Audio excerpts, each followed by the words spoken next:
like I'm here. But if someone is here and they can see me and hear me and confirm that I'm here, that would be great.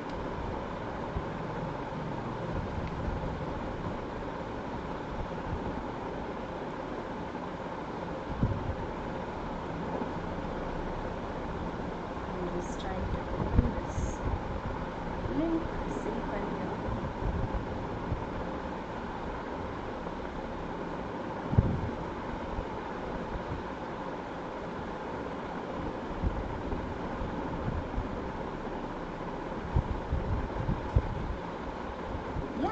To be. Okay, give me a second. I'm just going to check very quickly that all of my screen is nice. Okay, part of it is getting cut off. So you know what? I'll just come right back. Okay, give me 1 minute. Hi, I should be back, and I should be more on my screen now.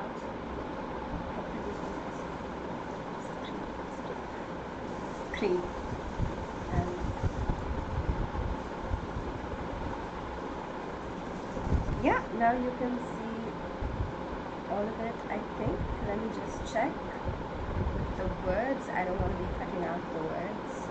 I mean, I can read them, but I want them to be able to see them also. Yes, now you should be able to see all the words. Alright, great. Fabulous. Hello. Welcome to today. I'm Shree. I'm your English educator for grades 11 and 12. Today we're going to be doing grade 12 portions.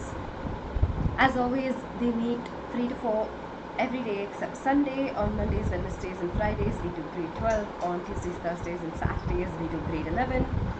And today we are starting our very last literature lesson for grade 12. I'm a little sad about it because literature is my favorite part of the entirety of the English portions, but it's also an exciting lesson, so I am glad we get to finally do this. This is one of the lessons I was most looking forward to doing with you. It's called The Enemy, and it's quite a long lesson, so I've split it up into 3. Today we're going to be doing the very first part of it. But before we get into it, I just want to very quickly let you know there is something called Emerge that Unacademy conducts. It is basically a set of free live mock tests that let you practice before your actual exams, and currently Emerge 2.0 is about to start. It is starting tomorrow. You can still sign up for it. The link is in the description box below. Just click on the link and sign up for it for absolutely no charges. It's totally free of cost, and then you'll have this 1.5 hour practice test every day for the next 4 days. Math, biology, physics and chemistry, right? Some thorough revision of all of those chapters. So go ahead and enroll if you're looking to revise any of these chapters, any of these subjects, and if you have some time over the next couple of days. That said, hi Karen, good afternoon. Are you here to learn The Enemy with us? That said, let's start with our lesson. The Enemy by Pearl S. Buck. And Pearl S. Buck is this author who is really quite famous, although I've never heard of her until now. She is this woman who has won the Nobel Prize, and she has written a lot of things, and you should go check her out if you're interested in her writing. As you might be after we read this lesson, because it is a very, very interesting lesson. It is also, as I said, a really long lesson. So this time we're going to do something a bit different from what we usually do. Usually we read the passages, we understand them, and then we talk about themes in the passages.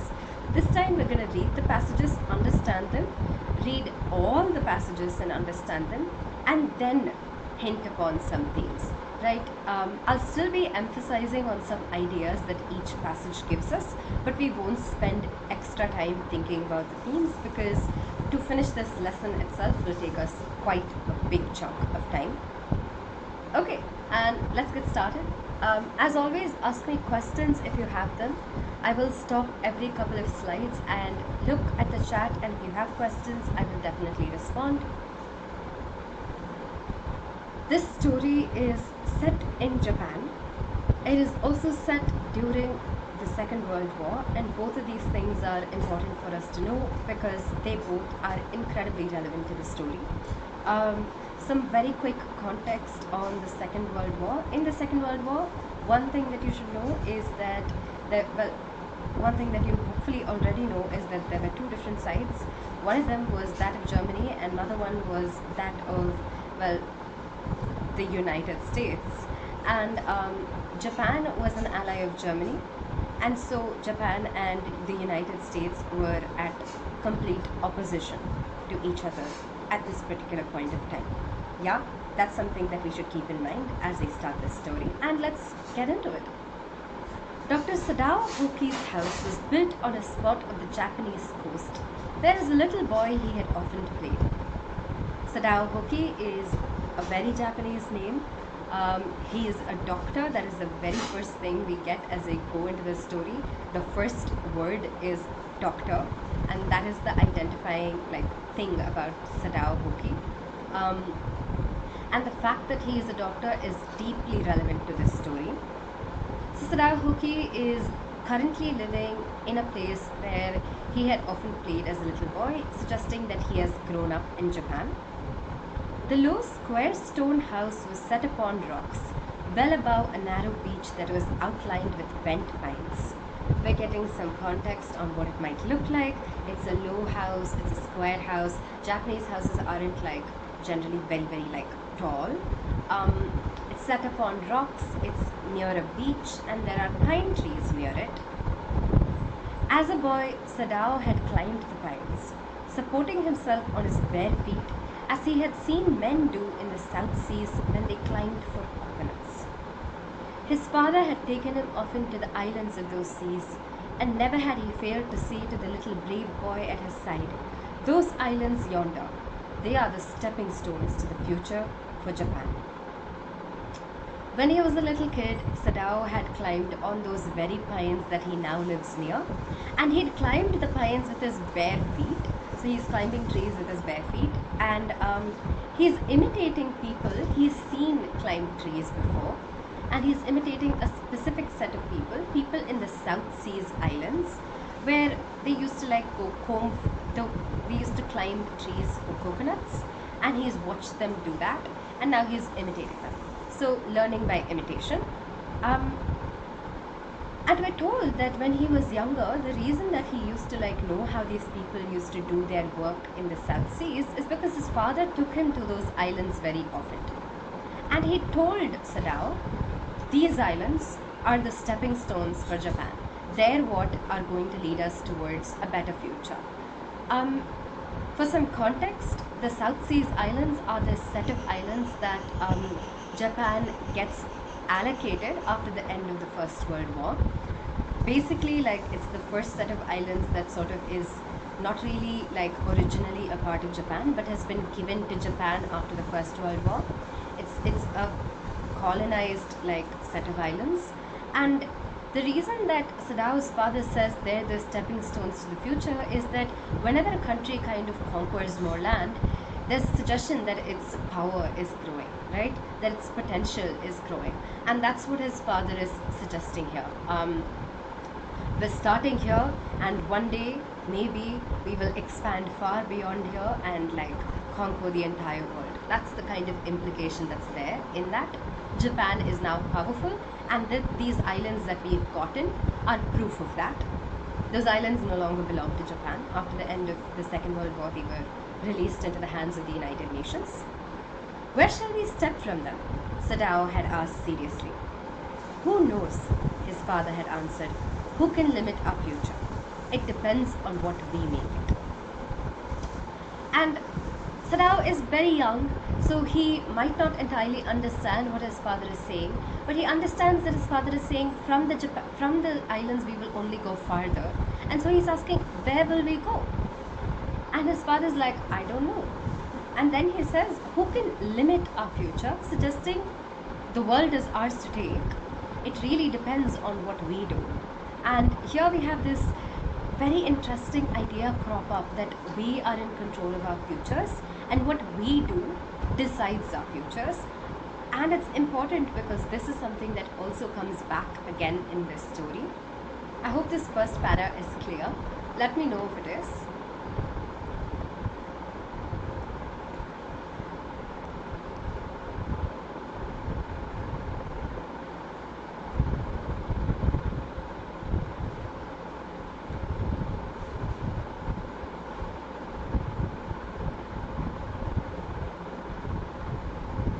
Okay, I'm gonna go ahead into the next paragraph.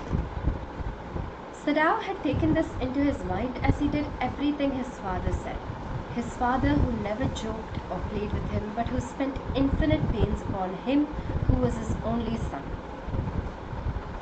And Sadao remembers this very clearly because he takes this the way that he takes everything his father says, seriously, to heart. He takes it like, and he imbibes it into himself. And then he tells us a little bit about his relationship with his father, who doesn't like play with him or joke with him. They don't have fun together, but his father spends a lot of time and pain upon him. And this is a classic sort of understanding of a lot of family relationships as we know them, right? Not a relationship that's about interpersonal joy or connection or anything like that, but rather about something where the parents feel responsible for the children and take efforts and pains to try and lead their children in the right direction so their children can lead better lives. So the emphasis is on the responsibility aspect of parenthood and familyhood, I guess, which is, one way that generations that came before us did understand families. Sadao knew that his education was his father's chief concern. For this reason, he had been sent at 22 to America to learn all that could be learned of surgery and medicine. He had come back at 30, and before his father died, he had seen Sadao become famous not only as a surgeon, but as a scientist. So, like with, again, a lot of parents who care a lot about the responsibility aspect of things, education is the heart of Sadao's father's worry about Sadao. He wants his son to study well, to become like somebody who can earn well and have good name, the idea of the good name that your children have and how that reflects on you. Yeah, that's all there in this particular set of sentences. And because of that, Sadao's father sends him off to America, good education place, to learn about surgery, about medicine. And Sadao goes and comes back 8 years later to Japan. And before his father dies, Sadao becomes quite famous in Japan as a surgeon and a scientist. And so his father has lived to see him do well. His father has lived to see the pains that he took on his son pay off. And that's why we're being given this entire set of details. We're being told a little bit about the relationship between Sadao and his father, and how in the end Sadao made his father proud, and how making his father proud had a very specific definition of what he would do, which is have a good name. Yeah, it's a very complicated parent-child relationship and a very common parent-child relationship. Because he was perfecting a discovery which would render wounds entirely clean, he had not been sent abroad with the troops. Also, he knew, there was some slight danger that the old general might need an operation for a condition for which he was now being treated medically. And with this possibility, Sadao was being kept in Japan. So Sadao is a good doctor, but he has not been sent abroad as an army doctor with the armies that have been sent out to war because World War II is going on. And he's not been sent out for two reasons. One of them is that he is a scientist, which means that he is working on a specific discovery. He's working on a discovery that would render wounds clean. So back then people died a lot because wounds got infected, right? These days we take it like really lightly. You can like put a lot of Dettol on your hands, clean your hands out, make sure that like germs don't enter. But back then they didn't know how to keep wounds clean, and so people would die very often of infections. And Sadao is working on something that will keep them clean.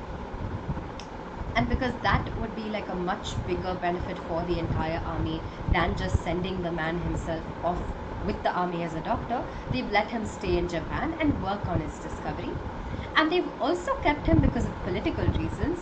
And this is that the old general, who is somebody who is an army leader, who stays in Japan and makes the big plans and looks at the big picture, had like a medical condition and he might need surgery for it at any point of time.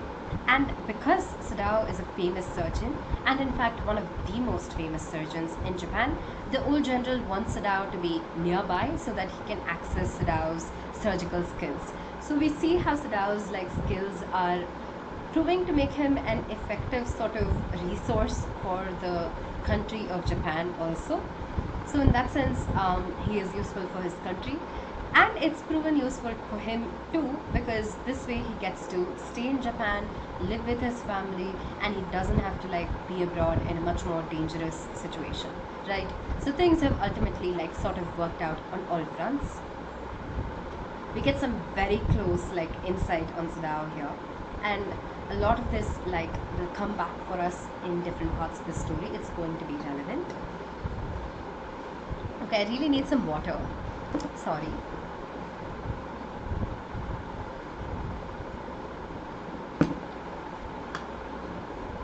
Okay. Clouds were rising from the ocean now. The unexpected warmth of the past few days had at night drawn heavy fog from the cold waves. We're watching like clouds rising from the ocean. He doesn't actually mean clouds. He means like fog. And the reason the fog is rising is because the waves are really cold, but the days have become really warm. So evaporation is happening, and like there's like misty stuff that is like being created because of the contrast between the weather and the waves, the temperature of the weather and the waves.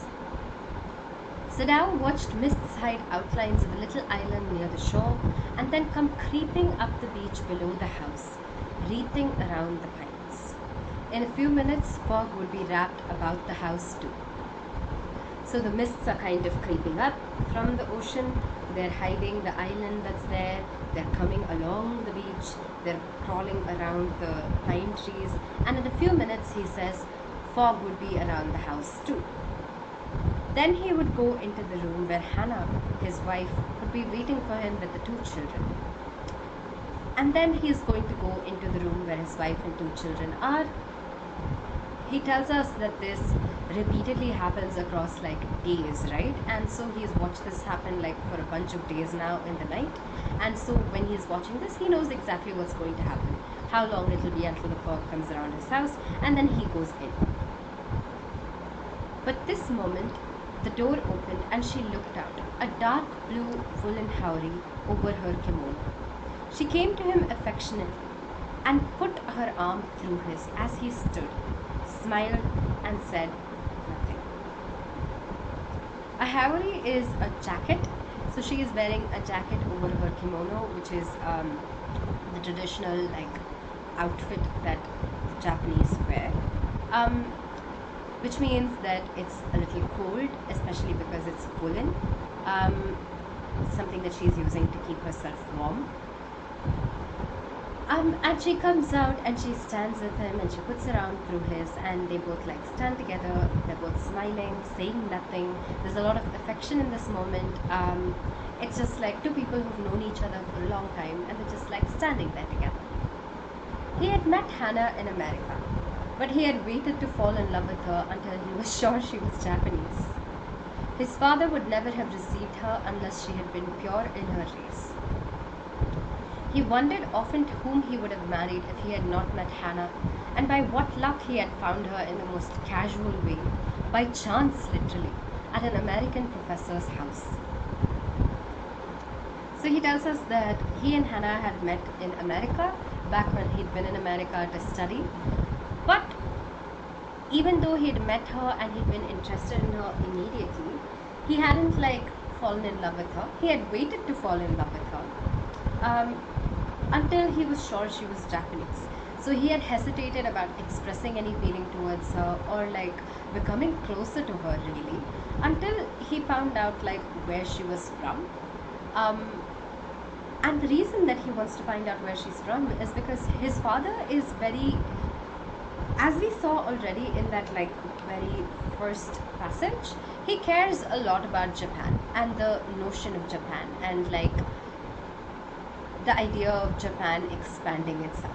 So he seems to be extremely invested in his country. He is also extremely invested in some of the old customs of the country, and he doesn't want his son to marry someone who is half Japanese or half American or something like that. You know, he wants them to he wants his son to marry someone who is only completely Japanese. It's sort of a nationalistic thing that people do like still express also. A lot of families in India also are sort of like, you can't marry someone who is foreign, they are from outside this country and they are not one of us, and you have to marry somebody who is from India and who is Indian, right? That kind of preoccupation with the idea of marrying someone who is one of us as compared to like one of them is what's going on here. And his father wants someone who's Japanese, so that's why Sadao was like, okay, I have to like find out if she's Japanese first and then I can approach her.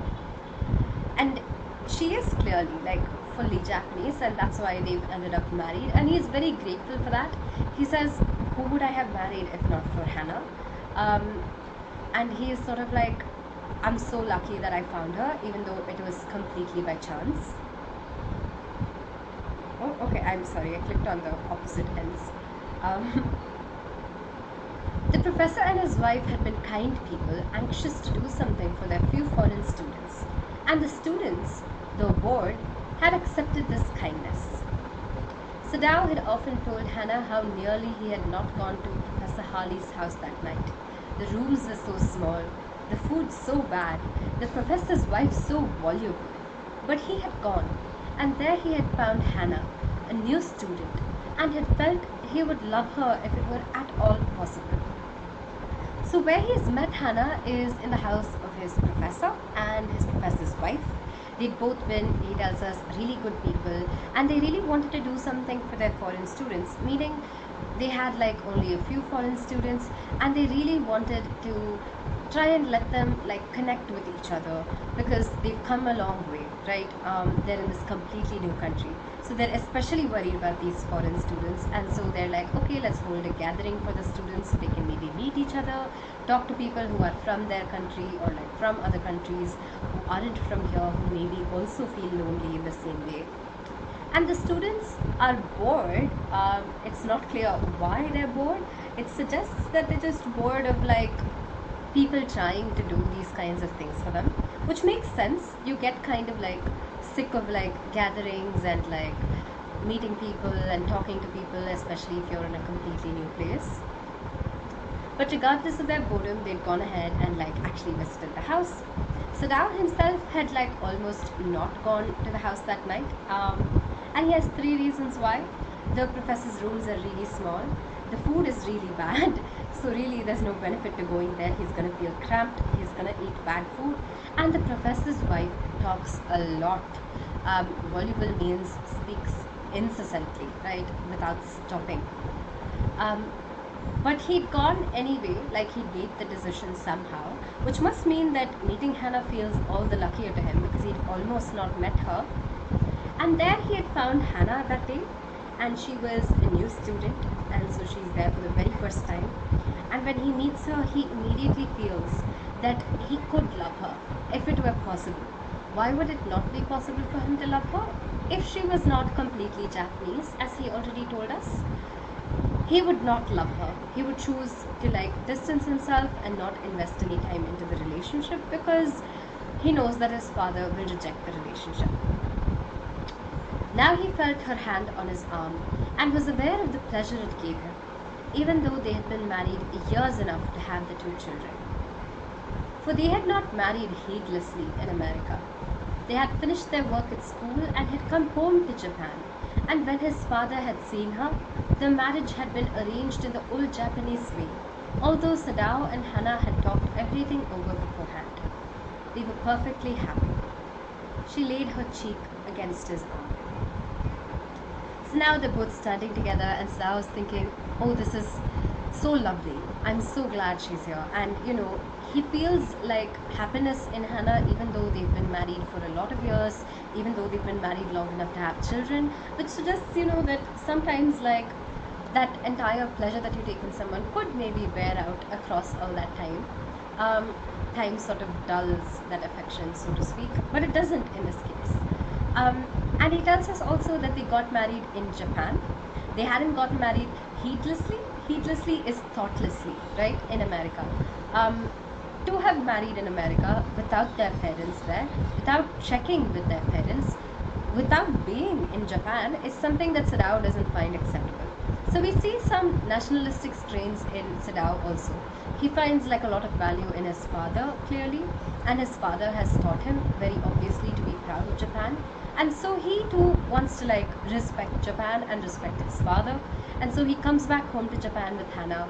His father sees Hana, and then they arrange the marriage in the old way, which is the old way used to be arranged marriage. The families saw each other and said, yes, okay, marriage will go ahead and happen now. And so arranged marriage, but Sadao and Hana in this case have also already agreed that they'll marry. And they are perfectly happy. They're incredibly happy together. It was at this moment that both of them saw something black come out of the mists. It was a man. He was flung up out of the ocean, flung, it seemed, to his feet by a breaker. He staggered a few steps, his body outlined against the mist, his arms above his head. Then the curled mists hid him again. So suddenly they're looking out at the sea together, and they see something in the midst of all of this white fog. That's basically this man. It like gets flung out of the sea. The shape, like a dark shape, gets flung out of the sea, and it seems also almost as though he's been like flung to his feet, which means that he lands on his feet even though he's been flung out of the sea by a breaker, a wave that's really big and breaking really harshly. So yeah, he gets like pushed to his feet by the sea. He's been in the sea for some time, clearly. He staggers a few steps. He tries to walk forward, but he's really too weak to do so. And then he must like either fall or the mists like cover him again. Yeah, the mists cover him again. Who is that? Hana cried. She dropped Sadao's arm, and they both leaned over the railing of the veranda. Now they saw him again. The man was on his hands and knees crawling. Then they saw him fall on his face and lie there. Hannah's like extremely shocked. She's like, who is this? Like, who's just been flung out of the ocean? She dropped Sadao's arm. The peace of the moment has been broken, and they both sort of like lean over the railing, and they're looking to see where the man is. And then they see him. The reason that like the mists have hidden him again is that from standing like this, he sort of like falls, and he's on his knees and he's crawling like a child, and then he falls on his face. He sort of just collapses. A fisherman, perhaps, Sadao said, washed from his boat. And Sadao's like, okay, it must be maybe like somebody who was fishing, and like the waves must have caught him and like thrown him onto the land. He ran quickly down the steps, and behind him Hana came, her wide sleeves flying. A mile or two away on either side there were fishing villages, but here was only the bare and lonely coast, dangerous with rocks. The surf beyond the beach was spiked with rocks. Somehow the man had managed to come through them. He must be badly torn. And once they realized that it's someone who is most probably like been in the ocean, been like thrown about by the ocean a bit and now washed ashore, they both like run down the steps together. And Sadao gives us a description of the story gives us a description of the beach here. Like on either side of this particular stretch of like beach, there are fishing villages, which means that the coast is quite safe. where, like, the sand begins from the sea. It's a safe space. But here in this particular place, it's extremely dangerous because it's full of rocks, and there are rocks in the water too. So if you're going to be washed ashore in this particular stretch of beach, then you are most definitely going to have been thrown about those rocks, right? And that's why you must be badly torn, which is to say you must be injured. You must have been thrown about those rocks, and so the rocks must have injured you here and there. Sorry, I need some more water again.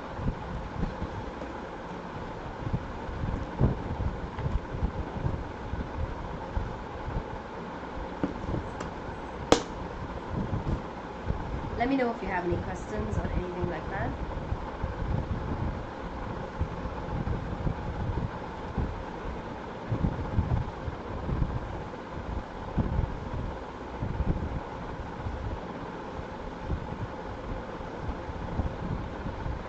Okay,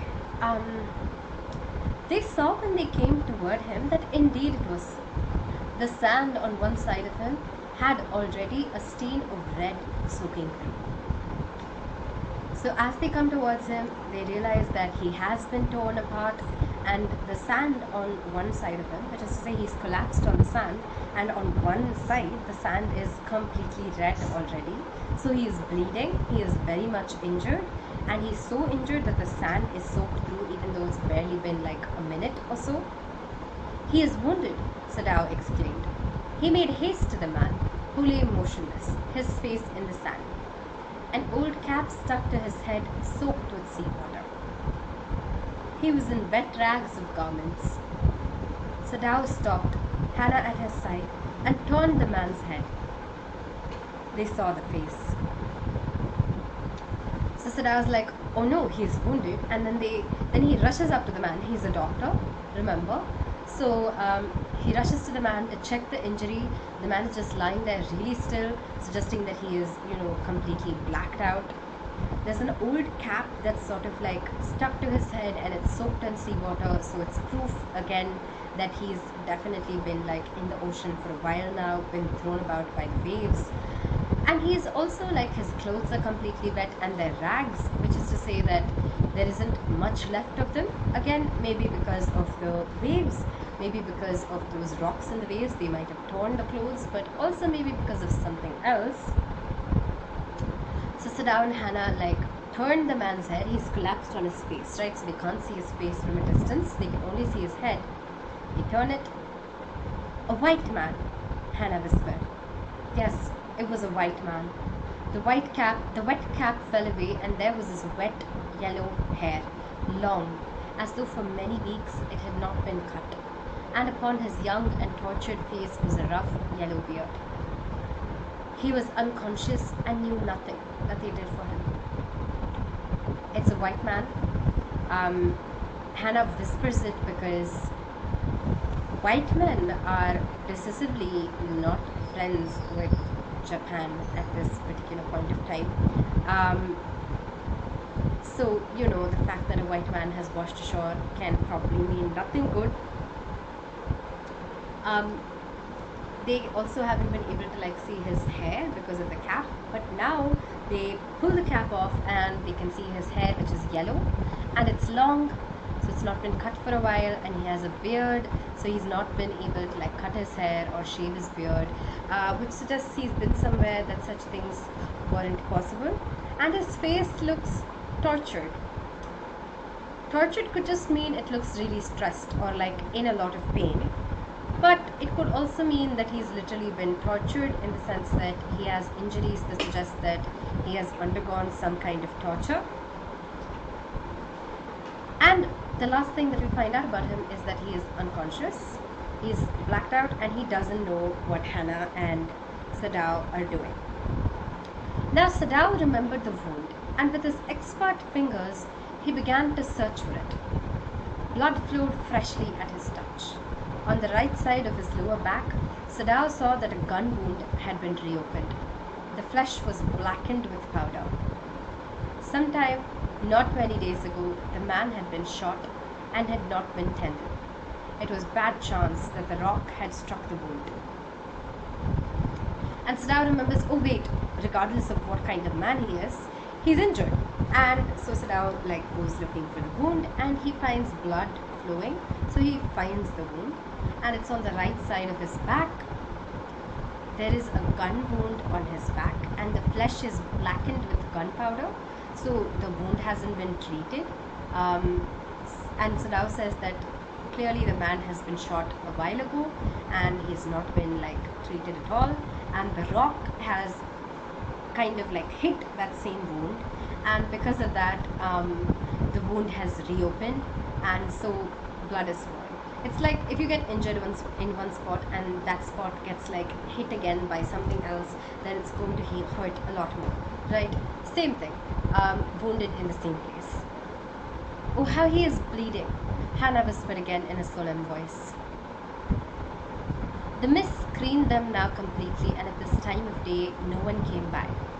The fishermen had gone home, and even the chance beachcombers would have considered the day at an end. Hannah's sort of like, oh no, he's bleeding so much. And then we get told that the mists are completely covering them, so nobody can see what they're doing. What's happening now is entirely in secret. They can do whatever they want, and nobody will ever know what they did. The fishermen have gone home. The beachcombers, which is people who are on the beach and just going around about the beach, even those people have gone home. Everyone has disappeared. There's nobody around. It's a completely private moment. What shall we do with this man? Sadao muttered. And Sadao's like, oh, what should we do? But his trained hands seemed of their own will to be doing what they could to staunch the fearful bleeding. He packed the wound with the sea moss that strewed the beach. The man moaned with pain in his stupor, but he did not awaken. Even as Sadao is sort of like, oh, what should we do? Oh, I don't know what we should do. His hands are doing something already, right? He's kind of like picking up sea moss, which is like, moss is this green plant that like is very moist, and he picks it up and he's sort of like packing the wound. So he's like putting it on top of the wound to like sort of press the wound down and make sure that like the bleeding stops a bit or slows down a bit. And it hurts the man because he's pressing on the wound, and the man is in a stupor, so he is blacked out. But even in that like unconsciousness, he sort of like makes noise with the pain, but he doesn't wake up.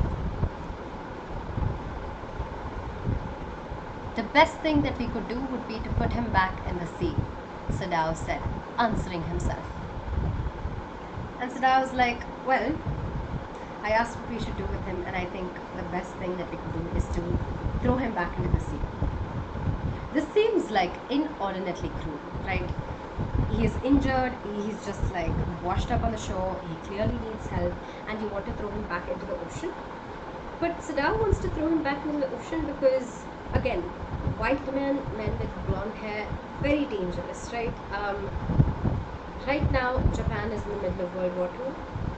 Germany is the one country that they are allied with. They are decisively not allied with places, for instance, like USA or the UK. It's places that are associated with white people, to be fair. And so I was like, okay, like, you know, what we should do is we should just throw him back into the sea. There is no reason that like a German is likely to be here. At most, like, this is going to be somebody dangerous. At least it's still somebody who is from a country that we don't like, and we should just kind of throw them off. Now the bleeding was stopped for the moment. He stood up and dusted the sand from his hands.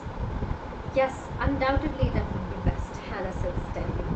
But she continued to stare down at the motionless man. The bleeding has stopped, so Sadao sort of like stands up and he looks up at Hannah. And this is extremely contradictory to what he said, right? He's stopped the wound from bleeding, and now he's saying, okay, let's like throw him back into the sea. But all this while he's been trying to help him. So do you think he can really bring himself to kind of give up the man like to the sea and like destroy him, kill him like that? And Hannah agrees with him steadily, which is to say she doesn't like show any sort of hesitation. She's just like, yes, That makes sense. But she continues to look at the man. She's not like making any sort of movement to like actually like grab hold of the man and throw him into the sea.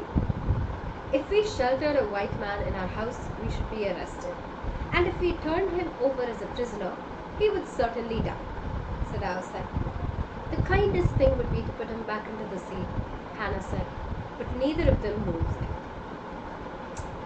So I was like, okay, our options are either to keep him in our house and pretend he is not there, but then we would be like arrested because we'd be hiding him and protecting him. If we took him and we turned him over to the government will like go ahead and kill him because, well, they don't really like care very much about these people right now. They'd probably torture him and murder him. And so, the implication is really the best thing that we actually can do is put him in the sea. And Hannah agrees. She's like, it would be kind of us to do that. We wouldn't at least be giving him up to like be tortured. He can just die in the ocean and he might even survive. But still, neither of them actually does it. They were staring with curious repulsion upon the inert figure. Inert figure means unmoving, still figure. And they're staring at this man who's not moving with a curious repulsion. Curious repulsion is an interesting phrase. Repulsion suggests that they are kind of feeling appalled by him. They don't really want to like be near him or around him. They're sort of like, oh, disgusting. I want to be away from him. But yet at the same time, it is a curious repulsion. So does that mean that the repulsion is curious, like they don't understand why they're feeling repulsed? Probably not. They probably entirely understand why they're feeling repulsed. It's because of the fact that, well, he is very much a white man. He has brought like danger to their door without meaning to. But curious repulsion also suggests that they're sort of a little bit curious about the man himself. And that might be part of why they can't really move away or just throw him into the ocean. What is he? Hannah whispered. There's something about him that looks American, Sadao said. He took up the battered cap. Yes, there, almost gone, was the faint lettering. A sailor, he said, from an American warship. He spelled it out. U.S. Navy. The man was a prisoner of war. They're sort of like, what is he? He's a white man, but where's he from? And Hannah's like asking this question, and Sadao like says he looks a little American, which is to say different countries, different people have different features. He took up the battered cap. He takes the cap the man was wearing and he looks at it, and on it there are letters that say U.S. Navy, and Sadao is like spelling it out. He's like U.S. Navy, and he's like, he's a sailor, he's from an American warship. So this man is clearly a soldier. He's a soldier who's been captured by Japan if he is this close to a Japanese island. So he must be a prisoner that they've taken from the war, right? So from some sort of recent battle, maybe from like a battle in the seas nearby these islands, they've kind of found this man, captured him and put him in prison. He has escaped, Hannah cried softly, and that's why he is wounded. And they realize that he has escaped from prison, and that's probably why he is wounded, which is to say, as he was running away, they've probably shot at him to try to stop him running from the prison. In the back, Sadao agreed. And Sadao agrees. He's like, generally like gunshots, wounds would be in the front because like soldiers are usually like facing each other like across the battlefield. But here he's been shot in the back. The wound is in the back, which suggests that it's as he's running away that someone has shot him. They hesitated, looking at each other. Then Hannah said with resolution, Come, are we able to put him back into the sea? If I am able, are you? Sadao asked. No, Hannah said. But if you can do it alone. And they're both sort of like looking at each other and they're like, this is a lot more dire than we thought. Not only is he a white man, he is a prisoner of war, which means that having him in our house makes it all the riskier for us. And then Hannah's like, okay. And she sounds very decisive. She's like, we're going to do this. She's like, are we able to put him into the sea? So, even though she sounds very decisive, she phrases it as a question. She's like, do you think we can do it? Are we capable of doing it? Do we think we can find it in ourselves to do this action? And so I was like, if I could do it, could you do it? And he isn't sure. So he's asking her, he's turning the question on her, right? He's like, if you could do it, like, would you be able to do it? And Hannah very honestly is like, no. But if you can do it alone, then I will do it with you, is like the implication that goes like trailing off. She's sort of like, I am not able, but if you say that you are able, I will do this with you. So neither of them are really like capable of putting this man in the sea, but they're sort of willing to do it if like the other person takes the decision for them. And that's a lot easier, right? If we can say, oh, the other person like has the strength to do this, and if they take the decision, then it won't be on my conscience. I won't have to be like worrying about it, and so I'll do it with them. It's like in a weird situation, take like maybe with your friends or something like that, and they all want to try something like skydiving, and you're sort of terrified of skydiving, but you're like, okay, if all of you will do it, then I'll do it with you, because like you can make the decision and take the leap, and I'll just follow. Following is easier than making the decision. And a similar kind of thing is happening here, except neither of them want to make it the decision.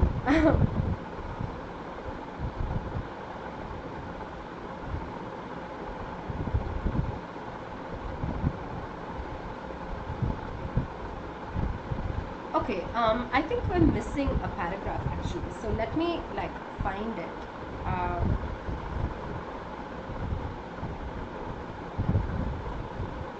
gonna find it on my phone and read it out on my phone and explain it to you here. Okay.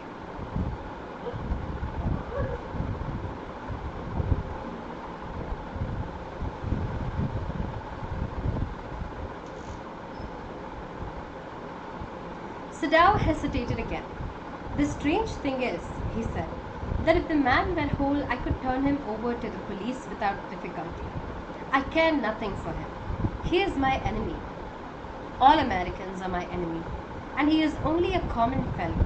You see how foolish his face is. But since he is wounded, you also cannot throw him back to the sea, Hannah said. Then there is only one thing to do. We must carry him into the house. And Hannah's asking, can you throw him into the sea? And Sadao was like, I don't know. I think I can't. And what I'm finding very strange about the situation is that if he was completely alright and not injured, if he wasn't helpless, then I would find like nothing wrong with turning him over to the police. He'd be like a person, I'd look at him, I'd see only like, oh, he's an American and Americans are my enemy, and I'd give him up. I care nothing for him. He is an American and all Americans are my enemy. So Sadao sort of like, he is wounded and that's why I kind of like don't feel comfortable giving him over. Which is very interesting. What is it about the fact that he's wounded that's stopping Sadao from giving him over? What is it about the fact that he's wounded that's stopping both of these people from throwing him back into the ocean? It's this idea, right, that he is in their hands. In like a way that is far more drastic than if he was completely okay. Whether he lives or whether he dies depends completely on what they do, and they are both very aware of that. And they can see that if they help him, then possibly, just possibly, he might live. And they don't want to be responsible for his death either. And I think also that they're finding a special cruelty in the idea of giving an injured man to the police, because he's like, either way he's going to die, but it somehow just feels worse. It's like if a puppy is like injured and you kick it rather than kicking a puppy that's just sitting there. I realize that's a very difficult like analogy, but yeah, that's the analogy to make, I guess. You feel more empathy. You see that the other person is human because they're injured. And That's the same thing Sadao says here. It's not like I personally care about him. He's somebody who means nothing to me. In fact, he's somebody who is my enemy. And he says all Americans are my enemy, which is to say, I am Japanese, and because of that, Americans are my enemy. Again, very nationalistic, right? You're defining like who you find acceptable and who you find unacceptable on the basis of your country. And because somebody is enemies with your country, you decide that they're your personal enemies too. It's a very complicated idea. It's not a very comfortable idea either. Loyalty to your country over loyalty to like other people. And Sadao goes on to say he's only a common fellow. He looks really foolish. Like, this is nobody special. So like, you know, in that sense, his loss won't be like that great or anything either. He's just some other person. And his face looks like foolish, like he's just somebody on the road or something. But he's wounded, and I don't think I can throw him back into the sea. And Hannah's like, okay, then we can only do one thing. Let's take him back to the house. But the servants? Sadao inquired. We must simply tell them that we intend to give him to the police. As indeed we must, Sadao. We must think of the children and your position. It would endanger all of us if we did not give this man over as a prisoner of war. Certainly, Sadao said. I would not think of doing anything else. And then Sadao's like, but what about the servants? They'll see him, and what will they say? And Hannah's like, okay, we'll tell them that, you know, we'll give him over to the police. And we will, like, give him over to the police, because we have to, because otherwise you will be at risk, Sadao, your position will be at risk, you won't be this famous doctor anymore, and our children will be at risk, and so we'll just have to give him over. And Sadao's like, yes, of course, that makes sense, and that's exactly what we will do. I would not think of doing anything else. But yet, they've been thinking all this time about what to do. And they've been considering for all this time what to do. And it's obvious because of the fact that Hannah says, we'll tell them that we'll give him over to the police. And then she adds, like she remembers, oh, and we will do that, of course. That even she hasn't thought about giving him over to the police yet. She just adds it almost like a second thought. You know, her first thought was, what sort of lie are we going to tell the servants? And will it work? Yes, this lie will work. It's a very interesting conflict. They're not like entirely decided, even though they think they've decided, and they seem to be decided, and they've convinced themselves that they are decided. We have only like 7 minutes left of class today, but I'm going to try and finish this segment anyway. There is still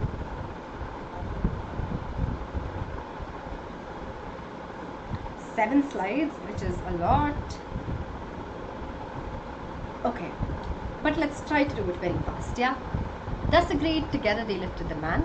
He was very light, like a fowl that had been half-starved for a long time until it has only feathers and skeleton. So his arms hanging, they carried him up the steps and into the side door of the house.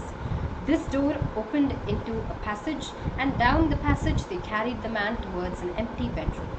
It had been the bedroom of Sadao's house, and since his death it had not been used. They laid the man on the deeply matted floor. Everything here had been Japanese to please the old man, who would never in his own home sit on a chair or sleep in a foreign bed. Hannah went to the wall cupboards and slid back a door and took out a soft quilt. She hesitated. The quilt was covered with flowered silk, and the lining was pure white silk. So they both lift up the man, and he's really light, so it's very easy for them to lift him. He's like a bird, they say, that's like been starved for so long. It's not eaten for so long that it's only like the feathers of the bird and the skeleton of the bird that are really there on it. There's no like flesh or bone beat. They carry him into the house, and they carry him through the side door, not the front door, so they're trying not to be seen too obviously. And they take him to an empty bedroom, which had previously been the bedroom of Sadao's father, who is now dead.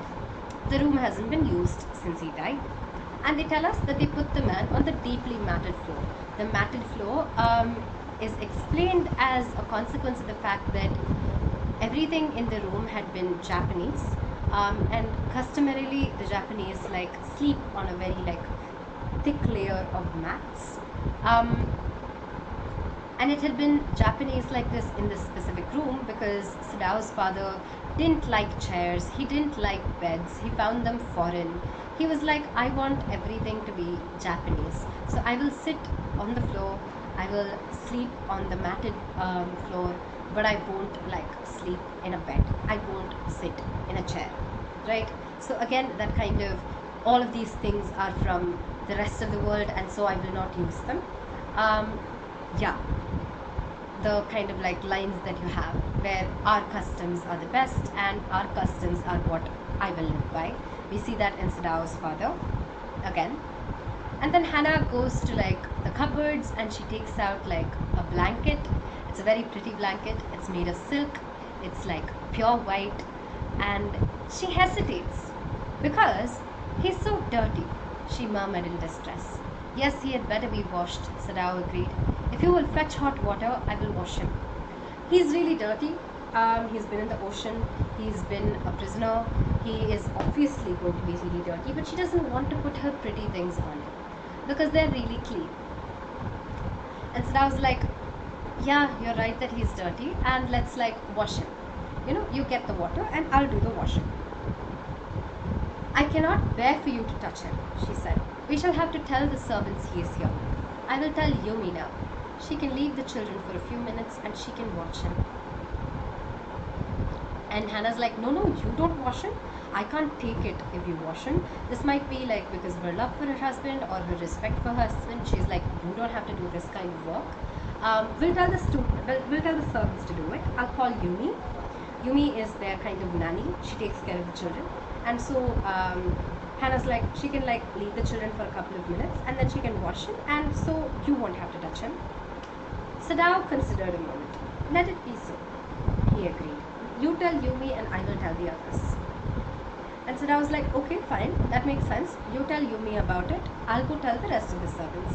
And the reason they have to tell the servants is because they can't keep a secret in their house if their servants are also in their house with them.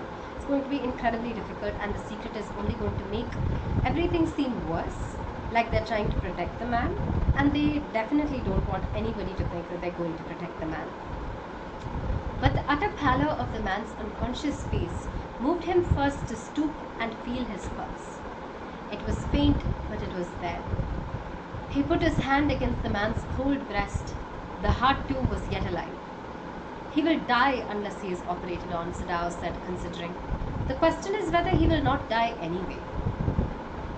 But the man's face is really pale, so Sadao like bends down and he kind of feels his pulse, and he realizes that the pulse is really faint. And then he puts his hand against the man's breast and he tries to feel for the heartbeat, and the heart is still alive, it's still beating, but it's beating really faintly, not very strongly or normally. And so Sadao's like, okay, we have to operate on him or else he will die. And then he's like, will he die anyway, even if I operate on him? Or will he die anyway because we'll eventually hand him over to the police? So, is it worth it to operate on him? Hannah cried out in fear. Don't try to save him. What if he should live? And Hannah's like, don't try to like make sure he's okay. Don't operate him. What if he actually like survives the operation? And this is a slightly ridiculous question from Hannah, right? They brought the man in. They didn't leave him to die on the beach. They didn't like throw him back into the sea. They didn't kill him. They didn't even kill him by like passively leaving him there on the beach. Instead, they brought him all the way inside, trying to like give him some kind of shelter. And now she's like, okay, but leave him to die, right? What if he like lives? When everything that they've been doing so far is a way to like kind of ensure that he does live. What if he should die? Sadao replied. He stood gazing down at the motionless man. The man must have extraordinary vitality or he would have been dead by now.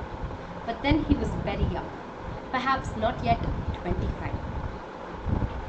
So I was like, okay, but what if he dies from the operation?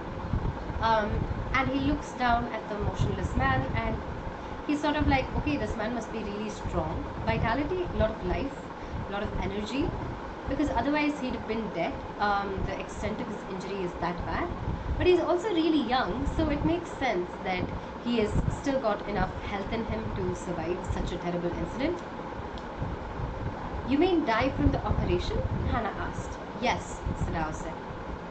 And Hannah asks, she's like, "What do you think he's going to die from? The operation?" And Sadao's like, "Yes, of course," like he has not thought about anything else. But he doesn't specify, when he says, "What if he should die?" And so that sentence could really mean, what if he should die from the injury?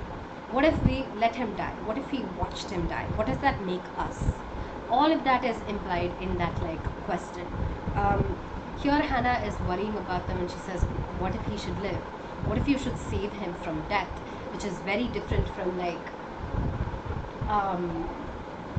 just dragging him off the beach and into our house. And Sadao's like, what if he should die?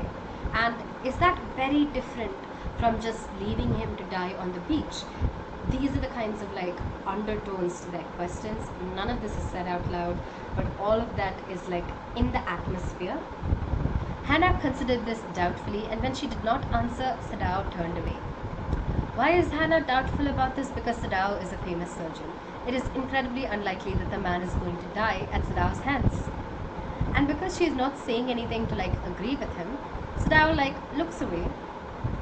At any rate, something must be done with him, he said, and first he must be washed. He went quickly out of the room and Hannah came behind him. And he's like, well, maybe that's not the best idea, but we have to do something with him, and first we have to wash him, right? So Sadao is also a little uncertain about his decision now, a little embarrassed that he suggested it in the first place, and then he leaves, and Hannah goes behind him. She did not wish to be left alone with the white man. He was the first she had seen since she left America, and now he seemed to have nothing to do with those whom she had known there. Here he was her enemy, a menace, living or dead. And Hannah quickly leaves. The man is unconscious, but she still doesn't want to be there with him because he's the first person that she's seen who is American since she left America.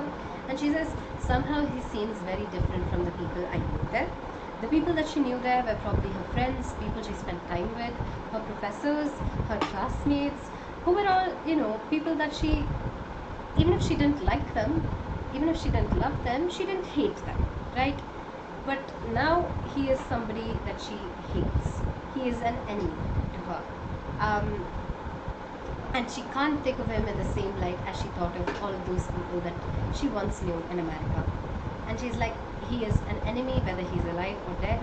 He is a menace, a problem, sort of like a rat that's chewing up everything in the kitchen and leaving multiple issues for me to clear up. And so she doesn't want to be anywhere around him. She doesn't want to think about him. She doesn't want to examine her own feelings about what she is, what his presence is sort of bringing up in her also. Okay, 1, 2, 3, 3 more slides, and I think we can finish it really quickly. Okay.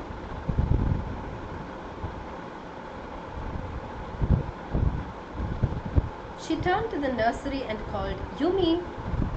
But the children heard her voice and she had to go in for a moment and smile at them and play with the baby boy, now nearly 3 months. Over the baby's soft black hair, she motioned with her mouth. "Yumi, come with me."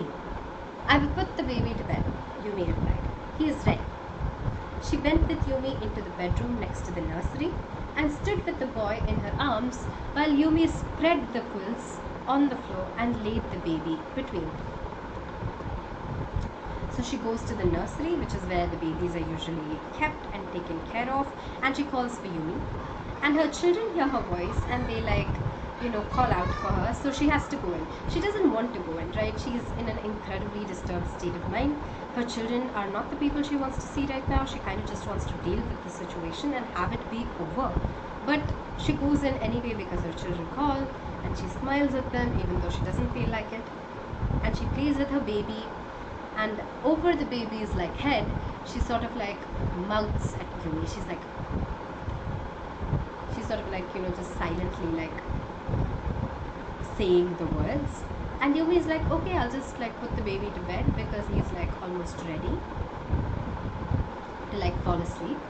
And so they go to the bedroom, which is near the nursery, and Hannah's holding the baby, and Yumi puts the quilts on the floor, the blankets on the floor, and she puts the baby on the blankets, and she puts the baby safely, on the blankets.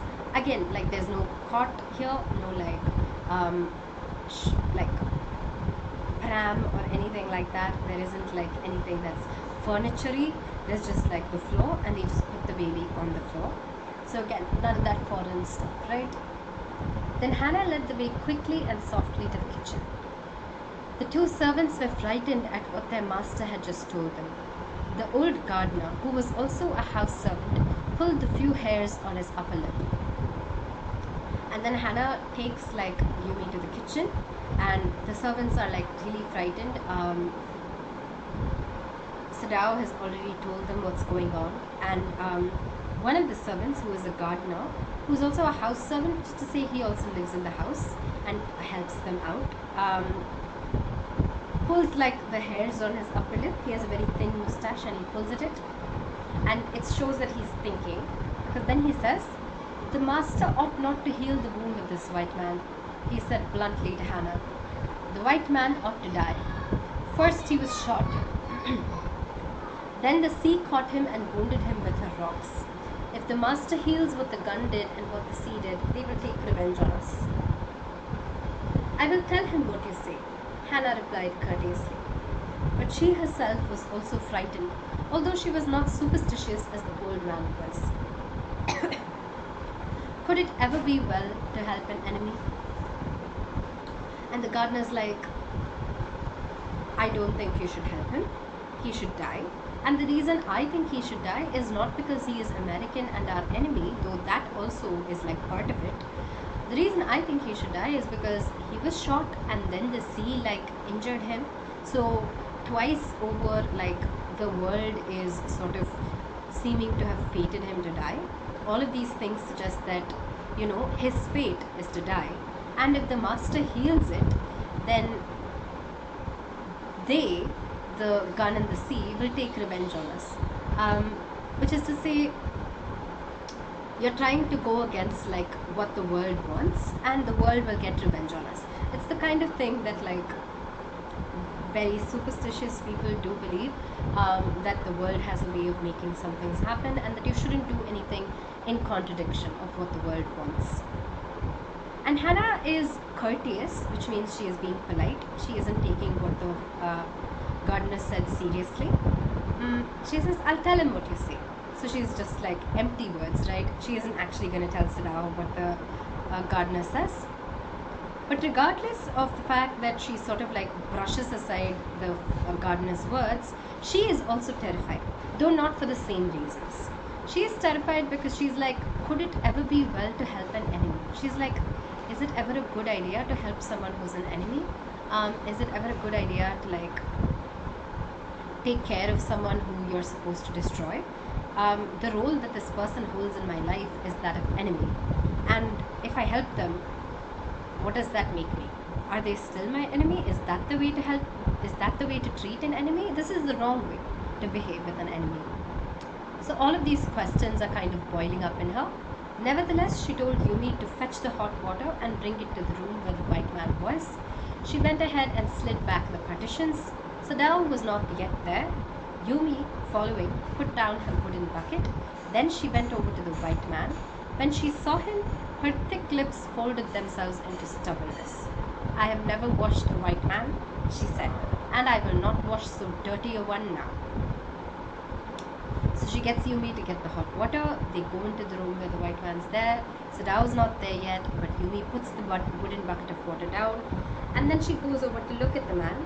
Except when she sees him, her lips kind of fold into stubbornness, so they purse. She's sort of like, and she's like, "I have not washed somebody who is white, so I've never had to like clean up someone who is white." And white for Japan means the enemy, right? It means like someone who is not us, who is other than us, and so someone for whom you shouldn't have to do these things, and for whom you don't want to do these things. So it's sort of like she's saying, I've never washed a white man, which makes me like a good Japanese person, and I won't wash one now, especially because he's so dirty, right?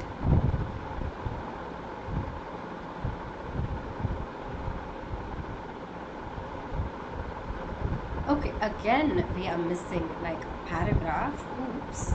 Let me just go find it.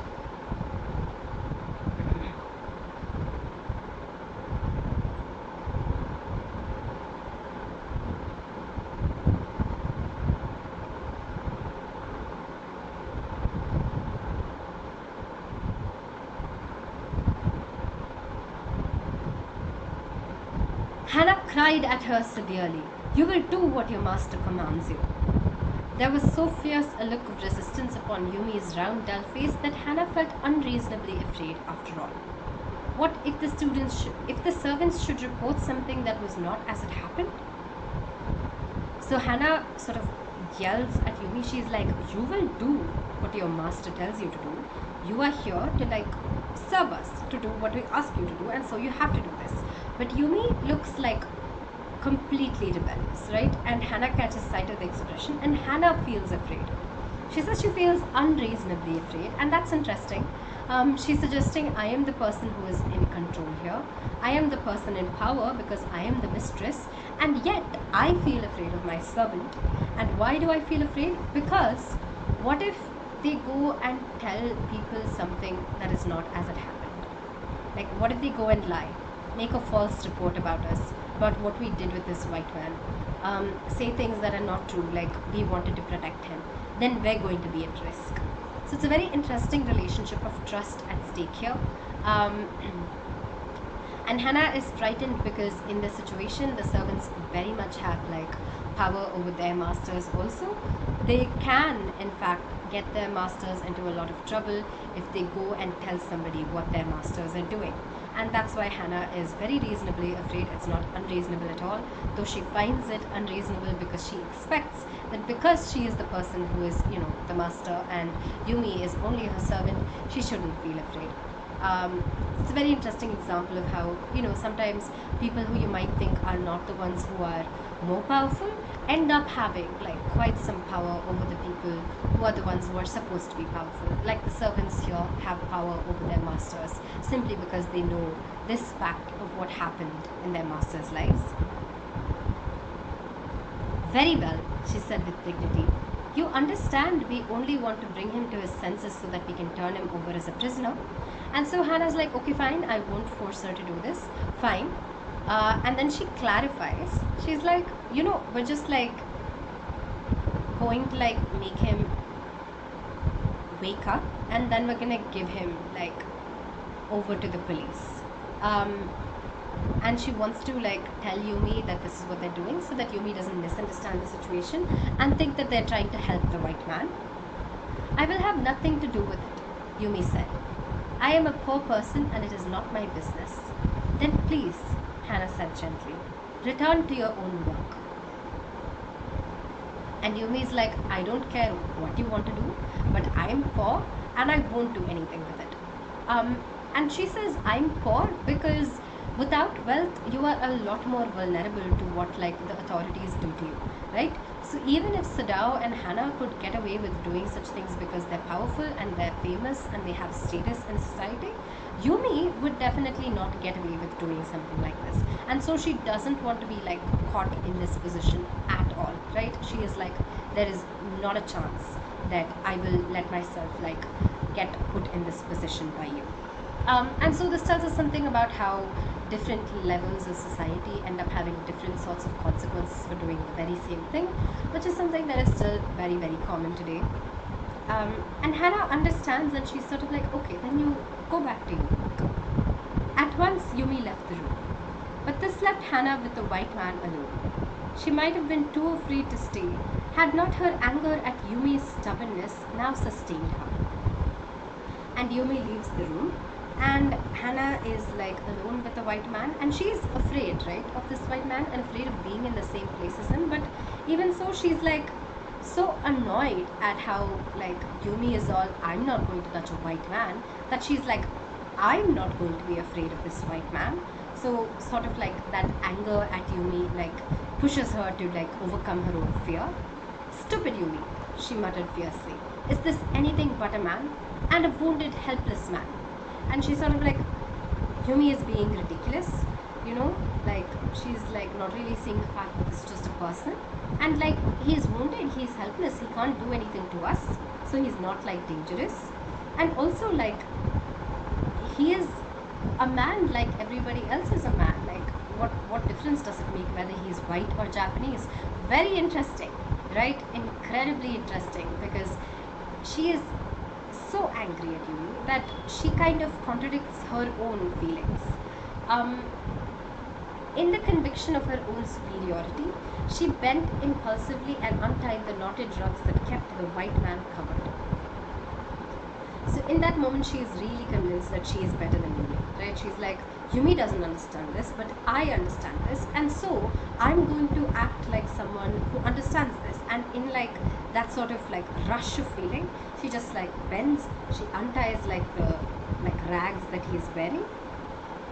When she had his breast bare, she dipped the small clean towel that Yumi had brought into the steaming hot water and washed his face carefully. The man's skin, though rough with exposure, was of fine texture and must have been very blonde when he was a child. And she sort of like, as she uncovers his like chest, and then she like dips the cloth into the hot water and she washes his face and she washes his body. So in her anger and her willingness to prove herself right, she does something that initially she was completely not okay with Sadao doing, right? She's like, you can't touch him. Like, that's not okay, that's really like, oh. But like, now she does it herself. And she discovers that his skin is rough with exposure to the winds, to the sea, to probably the wars. So it's become rough because of all of these like conditions, because he's been out in the open like that. But it's actually like quite a nice texture. And when he was young, it must have been like very blonde, which is to say very like yellowy. While she was thinking these thoughts, though not really liking the man better now that he was no longer a child, she kept on washing him until his upper body was quite clean. But she dared not turn him over. So Hannah is washing him, and she washes his entire upper body, and while she's like washing him, she's thinking, oh, he must have been like had like very blonde skin when he was a child. Oh, I don't really like him better now that he's an adult. I don't know if I'd have liked him when he was a child either. But she's just thinking and thinking and thinking. And then she finishes washing him, and then she doesn't turn him over. He is on his like back, right? So she isn't turning him over, because if she turns him over, then she's preparing him to be operated on, and she knows it herself because the wound is in the back. So instead she just like leaves it like that, and she doesn't want to face the fact that really there might be an operation that takes place here. There was Sadao. Now her anger was ebbing, and she was anxious again, and she rose, wiping her hands on the wrong towel. And she can't see Sadao, and now that she has nothing to do, and now that her anger has sort of been used up in the act of like washing the man's face and body, she gets like freaked out again, and she's standing up. She's so freaked out that she wipes her hand on the wrong towel.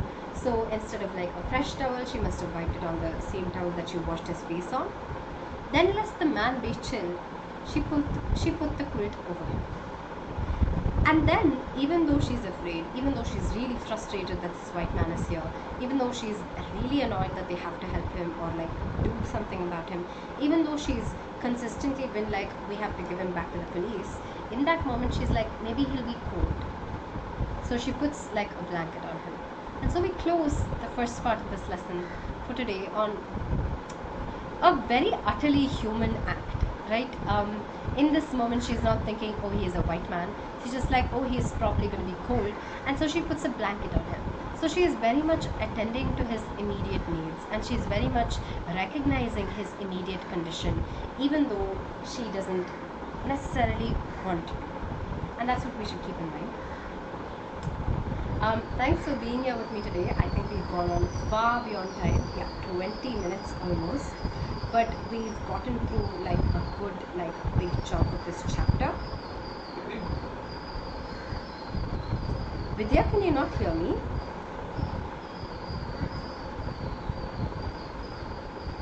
Is this better maybe? I'll try to do something about the mic. I'm not entirely sure what I can do. But yeah, thanks for being here, and see you, Vidya. Brings us to the end of the lesson. Thanks for being here. As I said, if you liked what we did today, then do leave a like. If you maybe have some feedback, then leave me some comments.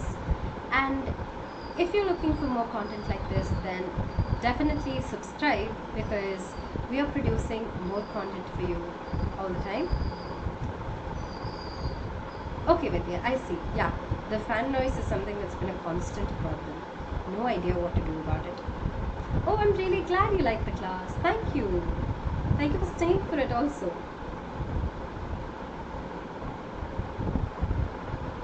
Yeah, the fan noise is really annoying.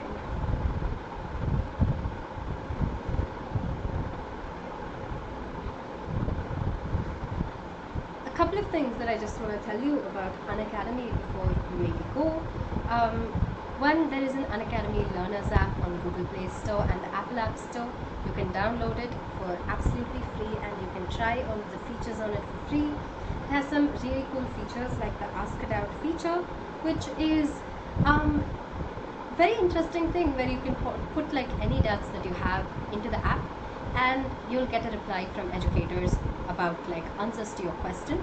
So if you're revising, if something in school isn't very clear, then you can just put that into the app and you'll get a reply on it really quickly.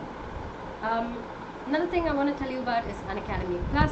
It's like YouTube Unacademy classes, but a lot more expansive. There's a lot more that we teach there. There's a lot more study material, a lot more practice tests and live tests. You get access to a bunch more like courses also.